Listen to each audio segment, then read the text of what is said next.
Welcome to Where's the Revolution at Zeopop in Cologne. I have two virtual guests with Anne and Flavia with me and Lars here in the studio next to me. I'll quickly let each one of them introduce themselves. Anne, can you please tell us a little more about who you are and what you do? Yeah, well, thanks for having me. I'm honored to be part of the panel. I'm a composer, performer. I do whatever that means, experimental electronic music. So I'm not really a pop musician, so I'm honored extra to be invited to this panel. And come more from an environment of composed music. That's the sort of setting, and composed but also improvised music, sort of free improvised music. And I teach in the generative arts department, or rather within the generative arts at the UDK in Berlin. And that's also in that context, I do experimental music mostly. So that could be anything from creating graphic scores, playing brainwave controlled percussion pieces. I don't know. It's a really wide field, but not so much in the pop scene. And then there's students, of course, many of them do actually perform within club context, but it's more students than myself. So, yeah, I don't know if that... Thank you. Glad to have you here with us. Flavia. Same. Thank you very much for inviting me, and I couldn't be happier to be here also for you guys, because it's been really tough times for everyone, and we can finally made it to this day. My name is Flavia. My artist name is Young Padawan, and I work for Moog Devices, managing and running the production, and also as part of the quality control. So that's by day, and then by night I become a hard techno artist, playing with modular and hardware, mostly live performing. I'm actually really glad to be with all of you guys, because we all share the same passion. And for all of you watching, if you don't know what to make out of the artist, a minute ago Flavia wasn't sure if she is an artist or not, and that's why she was calling herself an artist. I still don't know. Lars, that brings us to you. Yeah, hi. Thanks for having me. I'm flattered to be here. I work for iZotope, Boston-based company. We are making tools that enable people to be more creative. We can talk about that a little bit more if you like later. I was never an artist, I would say, but I used to produce music when I was younger, for like in the 20s or such. So I had the opportunity to work with lots of people using tools, and I experienced the transition from analog into digital. And today I'm doing sales for a company that is very innovative in terms of the solutions they offer, based on AI and machine learning. And yeah, I'm glad to be here, and I'm looking forward to a lovely conversation with you guys. Okay, so as you can see, we have a lot of different representatives of different fields of music making, from software, hardware, theoretical, composition, avant-garde, educational, all kinds of different aspects.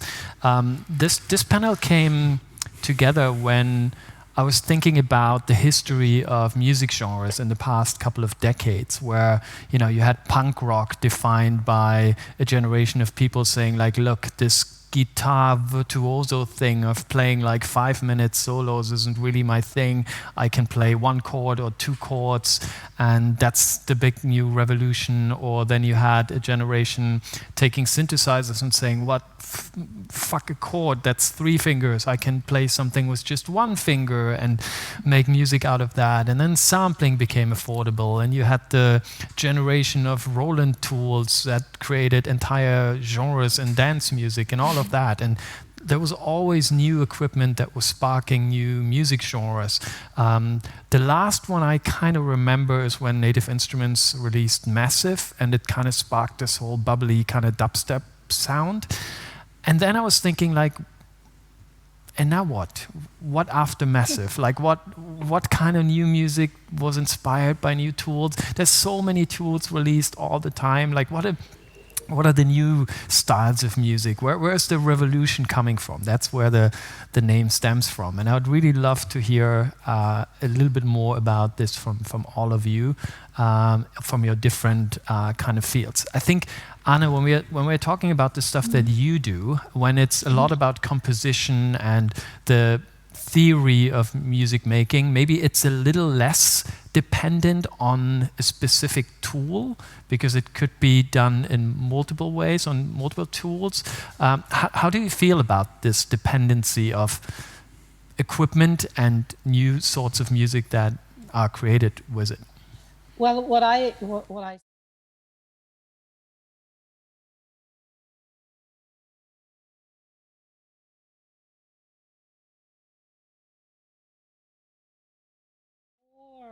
a piece. And so the inventing a tool and creating the electronic, the software environment, the hardware environment to actually then realize an idea is quite common in the field. It's just not, it doesn't go maybe into industrial production so quickly. It's many people have their own ways of dealing with it. So that's maybe where it's very much an individual little universe that people create, and end up also using tools that you can, available tools that you can order online basically, but maybe modifying them or taking something apart and resoldering it. So adjusting, prolonging knobs with wires, and so that the gestures become completely different when you play an instrument that is actually a very normal one. So the way that the modification or the instrument invention goes is kind of, that's definitely part of continuing to making also contemporary music. So it's a very active and interesting field. So it's not, it's maybe not a little bit different. It's not like one new tool will define how a whole genre will sound. Maybe it's not like that, but definitely how.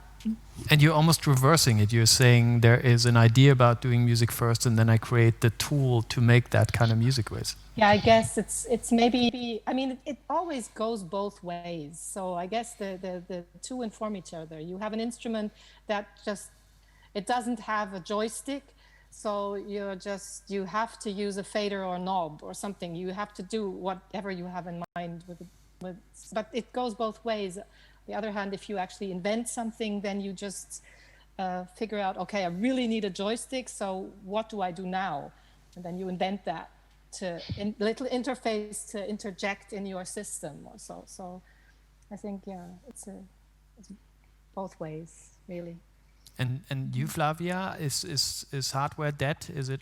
Has all been said and done, and there's not going to be a next revolution, or is there something happening? There are things happening. I think there are a lot of things happening. That is, I like to divide that in two phases, with commercial and underground, and that sounds very.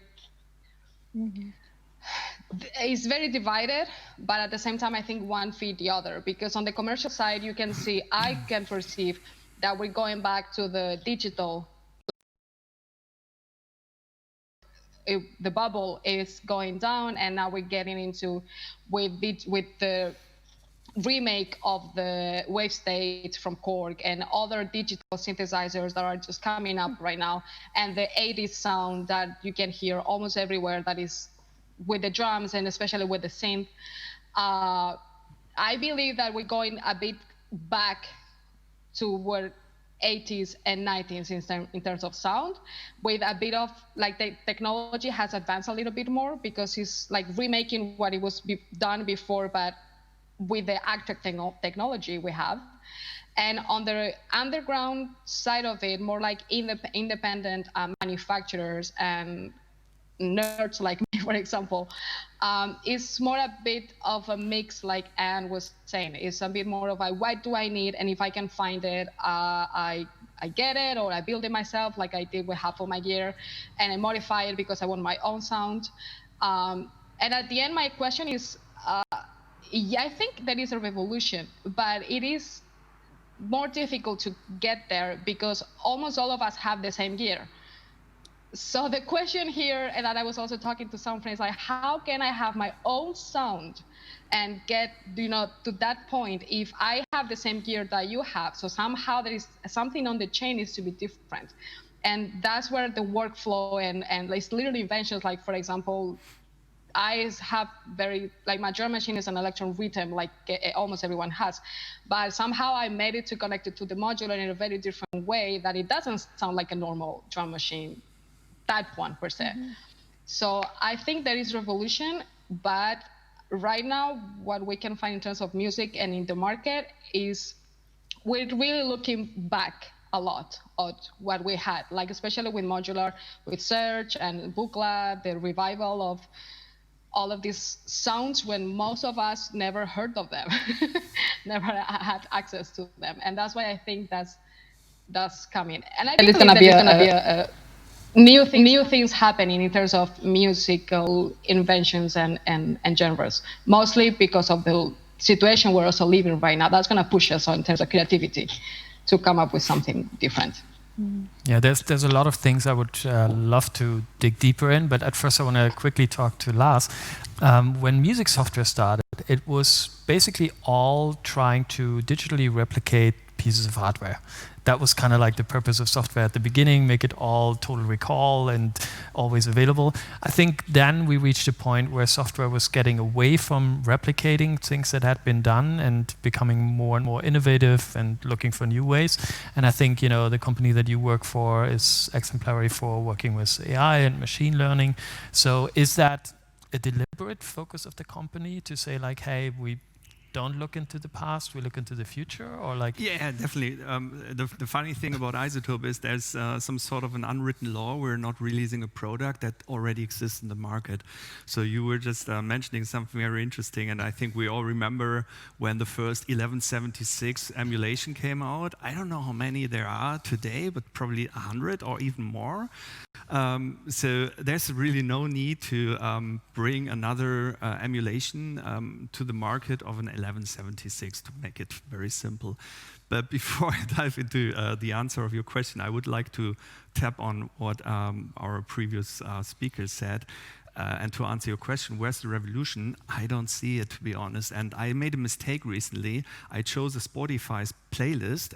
It's called New Releases. After 3 tracks, I had to actually stop listening to it because there's something very interesting happening right now. That's the reincarnation of autotune. We all know the autotune effect from the 90s. It was named as the Cher effect. And literally, like every second song on this playlist was a really bad vocal performance with lots of autotune. So this is kind of the trend I see currently, and it's probably we're reproducing what was there before. I hope the 80s are coming back. I saw a movie recently. It's called Drive, and the soundtrack is actually totally 80s. I don't know if you have seen it with Ryan Gosling. It's really nice. So that's still not a revolution, right? Like when we think about the TI-909 in the 90s and added some distortion on the kick, that was a revolution. And then the TB-303 and acid and everything that happened, that was a revolution. But I don't see the revolution. I'm in the industry for 20, 25 years approximately, and it's kind of like, yeah, we had this before. And to wrap this up real quick, I was on an anniversary 2 years ago, and there were some people that were much younger than me, and they were talking about techno from the 90s. And I was telling them, yeah, I've been to the warehouse, and that was my music in the 90s. And they were like, you experienced it, like in real? And that was the first time I really felt old. But also like, okay, things are coming back. Things are coming back. So let's wait and see. And to color some positive in my answer, I hope there is going to be a revolution, to be fair. Yeah, I think, ultimately there always will be, and it always comes as a surprise when you least expect it, etc.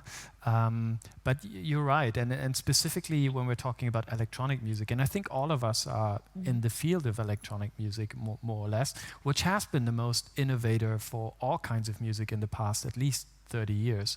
If you look at mainstream music now, regardless whether it's rock, pop, hip hop, whatever, it's totally electronic. It's totally inspired and influenced by elements of electronic music from the past decades. But when electronic music started, it was always futuristic. It was always about doing something that hadn't been done before. It was always this dystopian idea of the future, of creating new sounds, of going into new territories, etc. And all of a sudden, we now find ourselves in a space where we're looking at the 80s, and now it's the comeback of the 90s, and it's all kind of like retro for a music genre that was seeking out to create the future. I'm so surprised by this, and especially, and Flavia, I think you're quite familiar with the whole Eurorec kind of scenario. A lot of artists that got into this all of a sudden all fell into these 70s Tangerine Dream kind of like arpeggiated whatever nonsense, even though they were doing some radical pieces of music before. And, you know, to be honest, a lot of the modular pieces that are released now, they're not just replicas of old stuff. They allow you to do brand new innovative sounds. And there's examples like Blush Response and others who really do noisy, avant-garde types of music. Why are we focusing on the past right now? Like, what's going on? What's wrong with us? I think it's a mix between nostalgia and talking about the Eurorack. That's all I can say. I mean, in general, the feeling I get from trying to replicate something is more related to the technical, nerdy side of the person who is remaking that. It's more of an approach of, I'm going to try to learn this, and I'm going to try to, you know, like remake this circuitry and have my own module. That's kind of like the feeling I had, because I really like the, like, I personally love the filter of the MS-20. It's one of my favorite filters. And when I started in Eurovac, I went through that phase. I was getting all of the MS-20 clones that were in the market, just trying to feel them and if they were, how they were made, and every person, this one guy running the company and making these clones of the MS-20 filters. At the end, I just, you know, like I just got one and I still have the MS-20 and that's it. That to me doesn't translate in a revolution. That's more of a engineering technical side, like an approach of that. Blush Response actually is a really good example of that, because to me personally, even though I'm really into Eurorack and I'm really into modular, I also think that this bubble that exploded a few years ago, it was a bit unfair, because somehow, like, to make music with modular, you need, first of all, a lot of modules, a huge case, a lot of knowledge, and a lot of time. And people were just going and buying whatever thing it was new, and it was like highlighted at NAMM or Superbooth, or this artist or YouTuber was talking about that. And the question that I always ask them, does this apply to your music? Do you know what you're really getting, and for what reason you're getting that? So that's my first thing.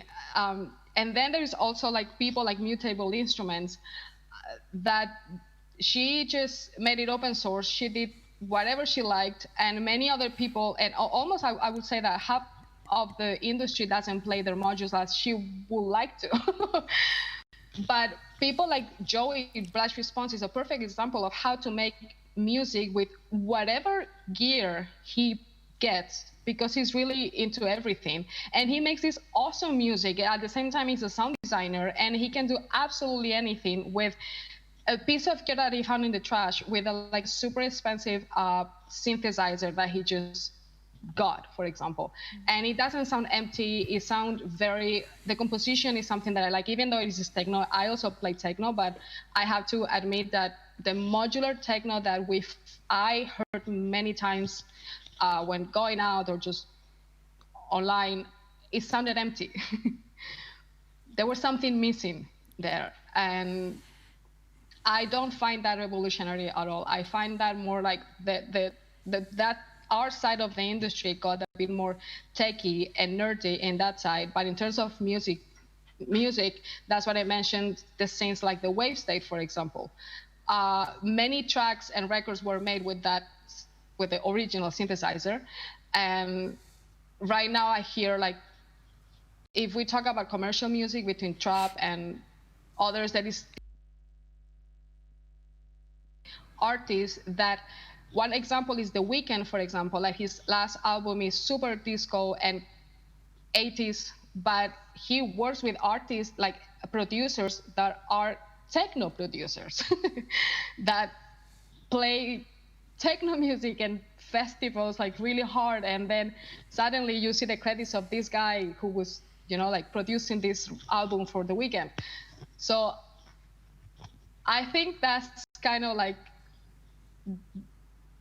I wouldn't call that a revolution, but in terms of the gear, it's not innovative right now, even though there's been a lot of gear coming out in the last few years. Too much gear, maybe. Too much. Yeah, way too much. Every 6 months, I'm not gonna mention any company, but I was following a few ones that every 6 months there was something recycled from the other product. I'm actually wondering if those people. I'm wondering if those people that are into analog modular, if they ever finished a track. So I was at the Super booth once, and it was like a mix of beeps and not even blips like music, really. Yeah, blips and blobs.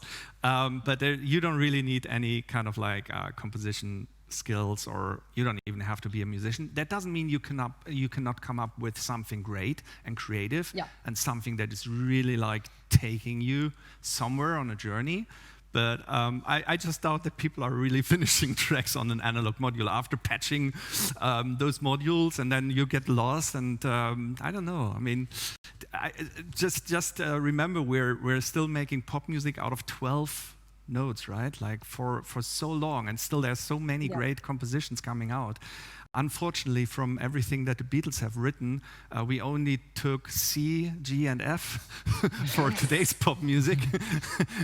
But still, like, it's amazing. So you don't need much in order to be creative and to really come up with a masterpiece. I think less is more. What iZotope tries to do in order to build the bridge a little bit is trying to help people being more creative by getting away with that tech stuff, right? Like today, everybody is required to be an audio engineer in order to produce a track, right? We cannot just record music and share it without at least having an engineering degree and understand this whole complex thing of DAW, interfaces, analog digital to conversion, and all that stuff. I think that kills creativity at some point, right? Like, I remember clearly when I was producing music, sometimes it took me half the day just to update all the plugins and software installed on my computer, and the idea was gone. Yeah. So that's why. Sorry, just one little thing. That's why I stopped making music with computers and went full hardware. Yeah. Yeah, Anne, I'll give you the word in a second because you were trying to chime in for a while.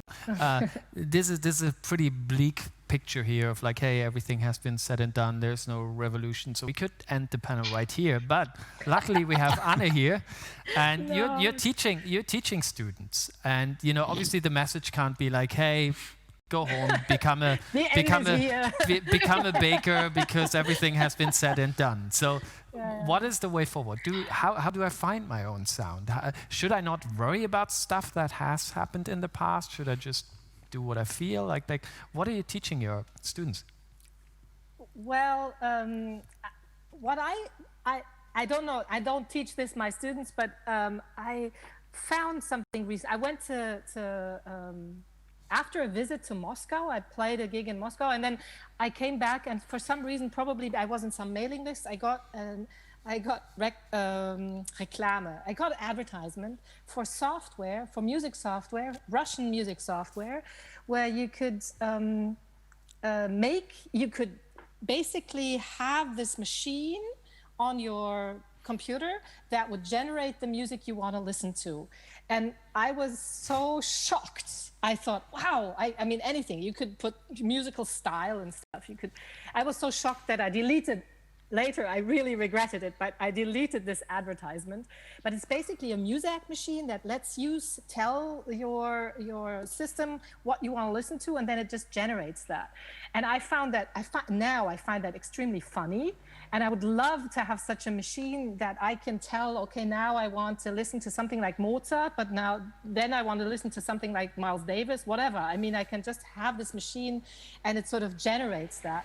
And I'm saying this because, I mean, in the generative class, the idea is more, I mean, one of the things is to create algorithms that do certain tasks. And these tasks can be super complex, and they can be very simple. And since the 70s, there have been algorithms that would maybe garble text up. So you can put some famous text inside, and you garble it up, and you get new poetry based on text you fed it with. And so the text is a very easy example. Just when you try out these kind of generative processes or just garbling up processes.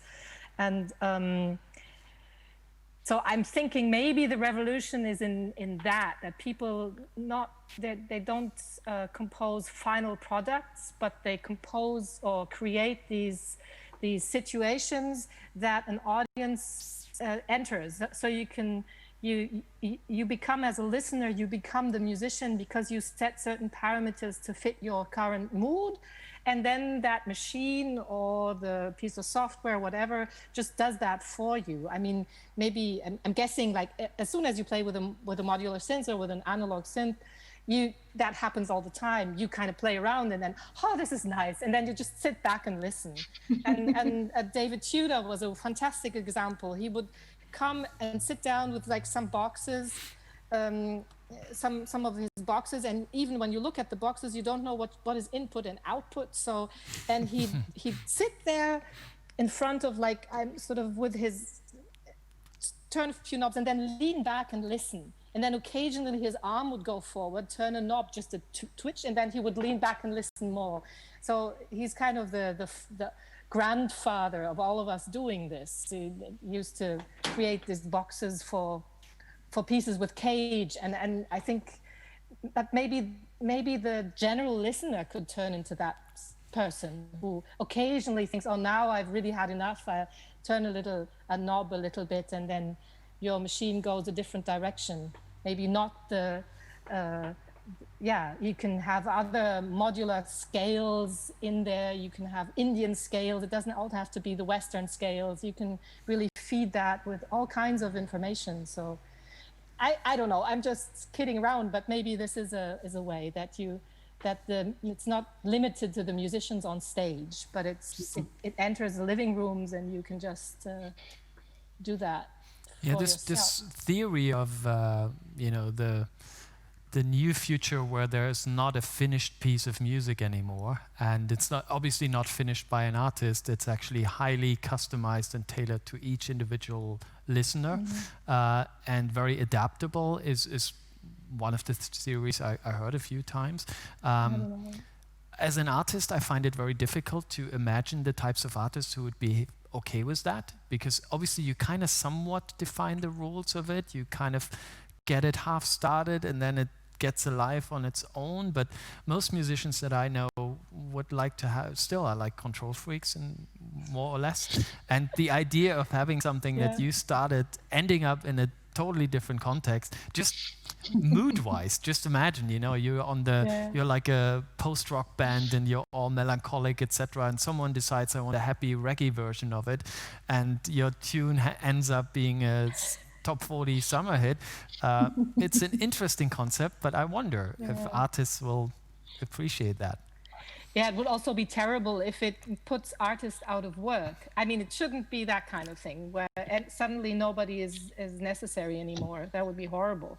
And that's what my response was when I got that advertisement. I thought, oh, what is this? I just wanted it away from reality. But after a think, And well, I couldn't find it back. I would have loved to tell you what it was exactly, but I couldn't find it back. So that's that. I don't know. When you said, Lars, that you work with AI, I was wondering whether it's anything like that. So if you do these artificial intelligence, no, absolutely not. So the idea behind our products is to actually empower people being creative.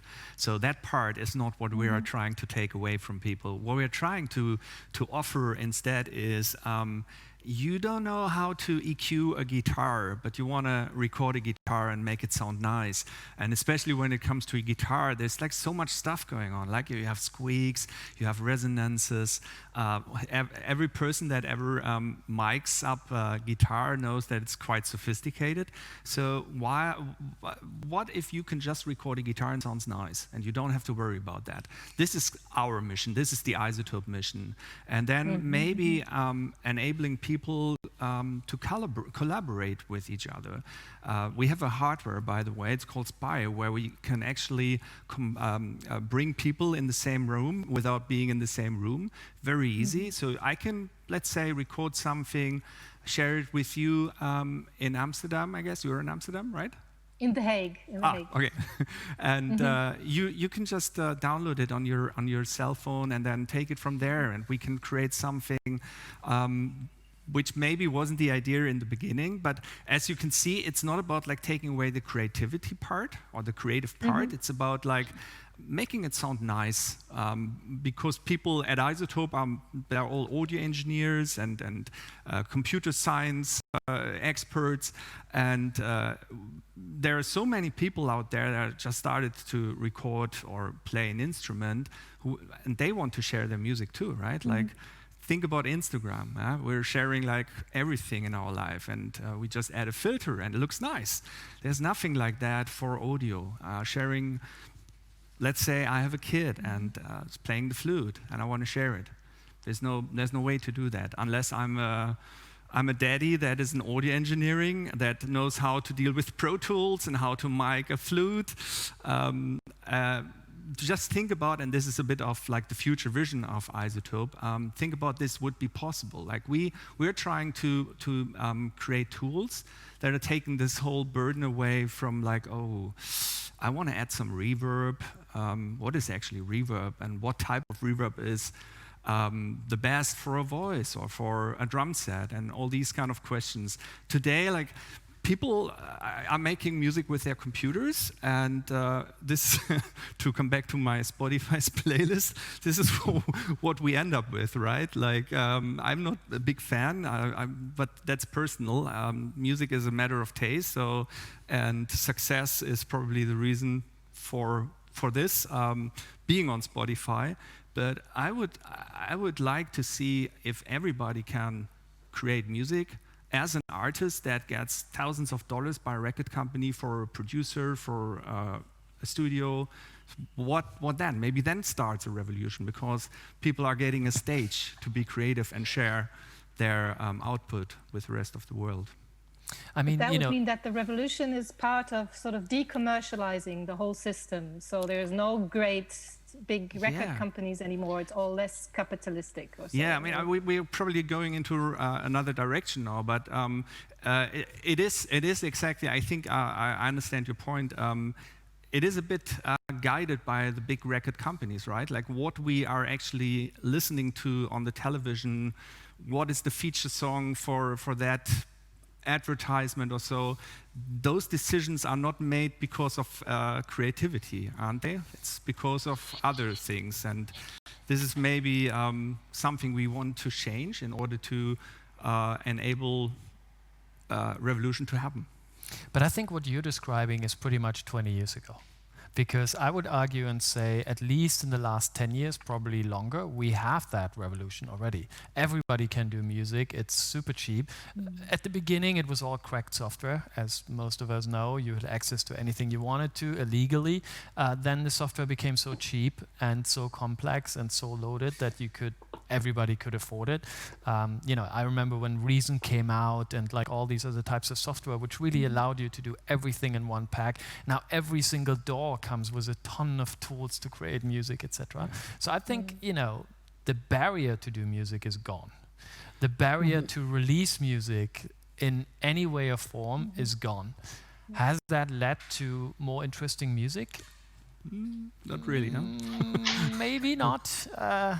There is some. Maybe the problem is that not to the today degree. everybody can be an artist, and maybe the distinction of who's actually an artist must be revised. Like an artist, for me personally, is somebody who fills the room, right? Like somebody An who takes a artist. guitar, and the artist exactly, and but not necessarily somebody who came up with a beat on a DAW on his computer. Like this is.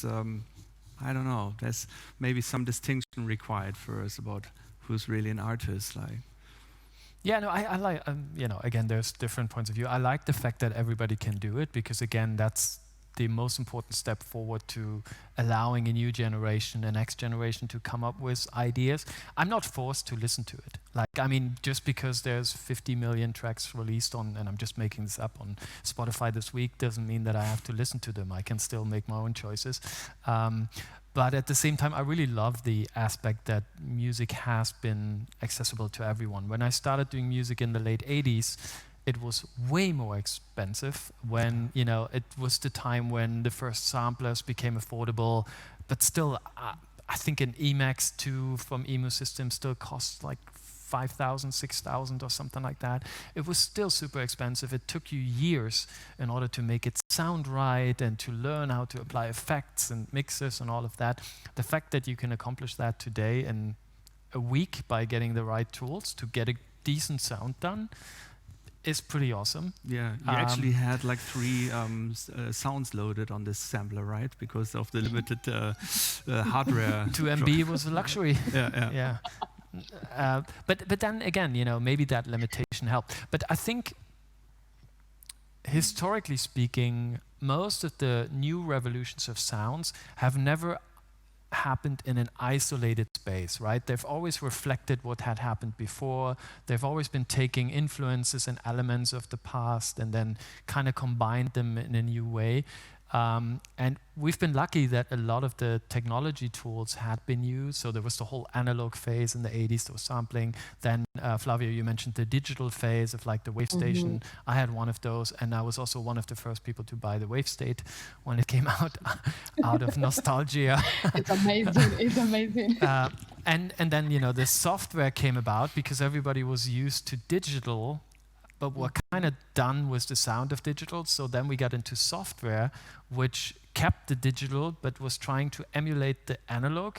And then you had all the synthesizers, the analog synthesizers, the software versions, and now the whole Eurorack thing. And I immediately knew when the whole Eurorack thing started that at some point, everybody enjoyed the fact that you have everything on your laptop as software, and you could get rid of all the gear and all the stuff, and then people enjoyed having it all in the laptop, and then the natural counter movement was like, oh, that's boring, I want stuff again. Let's go back again. Yeah. Now people have bought all this stuff, so they're filled in rooms of stuff again, and it's so cheap now as well, because all of this stuff is so much cheaper that they're now like it's, I wish it wouldn't be so complicated to come up with a simple beat, because I don't even know where to start.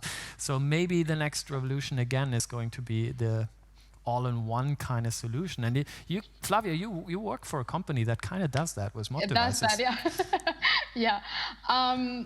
I would like to mention one little thing regarding what you said, Lars, about the workflow and how we cannot share in a let's say in a live time, like in the same moment, making music with someone that is, for example, in New York. That's one of the things that when we started on the lockdown, I started thinking about that really deeply, because and also you said something right now that all of these changes are related to the situation we're living socially, like it happened with punk and techno in Detroit and any other genres that are also affected by the culture and what is happening in that moment, also related to the gear and everything. I believe that in terms of creativity, there's a lot of things happening, but in the general term, I believe that the next revolution is going to come in the way of how we communicate and how we share and make music together. That we don't have to be on the same time space and in the same place to do that without waiting, like 3 hours to download the file. Yeah. Or the other person that actually but I had a friend that I stopped making music in May because he was living in Woodstock and his internet wasn't working. I mean, I think that's the next step on the revolution and how we're gonna make music. I totally agree. Going back to like looking to the past and everything, I think that's just nostalgia, and it also comes with the person. We all, like, I believe in 20 years we will look like not my kids, but my nieces and nephews and your kids, I guess, they will look back to what we were listening right now, and they grew up with that music. They were like, this was super cool. Let's try to replicate that with the tools we have right now. But I strongly believe that it's really needed a way of making music together and make it possible, not being in the same country and at the same time zone even. Exactly. So that is really, really important. In terms of like what I'm doing right now, you're totally right. I think actually I started working on Moog devices 3 months ago. It's been very recently, and I have worked and been really deep into the Eurorack world, into the modular side, and this is kind of like the first company that I'm not doing that. But looking at what they have at especially the Duo X, that is like kind of like little super powerful tool that you can create so many things and connect so many things at the same time with just one gear. You don't need like 5,000 different tools for that. I think that is revolutionary. I think that is really well thought, and I'm personally loving it. Even though I'm a bit between like really into hardware, but I think it's a really good idea, and there is much more things needed in that sense in the market. There is a lot of drum machines. There is way too many samplers. There is way too many plugins. There is way too many sequencers. There is way too many of everything, but it's really refreshing when a company comes up with, we're actually doing this tool so you can combine all of this gear together and they can talk to each other and communicate, and this is the little tool. Me, for example, I'm really considering just taking the Duo X and sell a few modules and see what's gonna happen. Probably I'll go back. But we always go back and forth with this situation. Like, I remember Susan Ciani talking about her Buchla and how difficult and painful it was for her traveling when she was going around with the Buchla, because the maintenance was impossible. That was not even in her mind, and she was really, really suffering. I could see her in her eyes that every time, even right now when she's traveling with her gear, she suffers really bad. So I believe that was the reason why the revolution of the the soft synths and plugins and everything came up, and then we realized that having a hardware is actually a good thing, It's like the same, like with the Raspberry Pi and the emulators for games and having a proper NES console. I have both, and I can tell that when playing the real old school Nintendo, there is no latency, doesn't lack of things. I'm just playing and having fun. It's just the same thing, but at the end, it goes also to the experience. I don't think that a kid with 10 years old is going to have the same experience I'm having. Okay, that's a brilliant ending, because I was just given the sign that this panel is over. So the revolution is coming from the 10-year-olds. Exactly. They are going to dictate the revolution, whether we can see it or not. Let's hope for that, and let's all see what's happening. Thank you so much for participating in the panel. I love the chat, and I hope the viewers get some interesting ideas out of it. Thank you. Bye. Thank you very much. Bye.